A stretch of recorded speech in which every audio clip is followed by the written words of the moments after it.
taxation of trusts has been under review by the government for a couple of years now, and they keep changing their mind.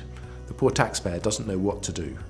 In the end, they're changing particularly the capital gains tax treatment of trusts for those people who have become deemed domiciled in the UK. They're also changing the taxation of trusts for those people who are formerly domiciled individuals and are returning to the UK. It's good news for some and bad news for others, and it depends on the tax and the individual.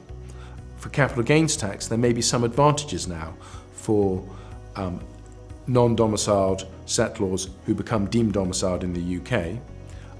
For inheritance tax, there are still the advantages for many, but for returning domiciliaries, formerly domiciled individuals, there's bad news. They're going to lose the inheritance tax advantages that their trusts once had.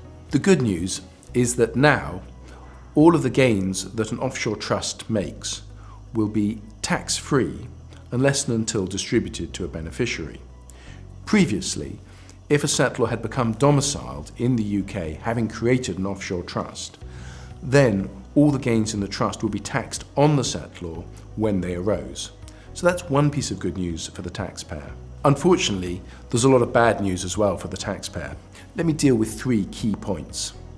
The first is that distributions to your non-resident spouse or your non-resident minor children will now be taxed on you as a UK resident settlor of an offshore trust.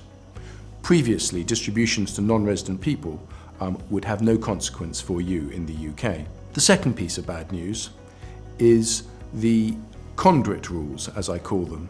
Previously, if you had a distribution and then subsequently made a gift to somebody else, there was likely to be no tax consequence for the recipient of that gift.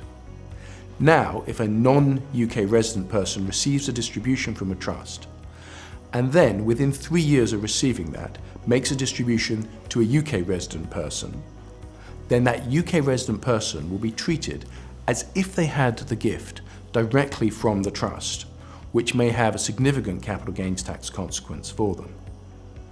So it's hard to know whether this is going to capture sort of benign Christmas gifts from somebody who had previously had a distribution from a trust and then benefits their nephew in this country. It's a very uncertain piece of law for the taxpayer. Clients need to act before the 6th of April. They need to review their estate plan. For some, this will mean creating trusts, which can provide long-lasting tax advantages. For others, it will mean dismantling trusts that they previously created in order to avoid tax pitfalls after the 6th of April.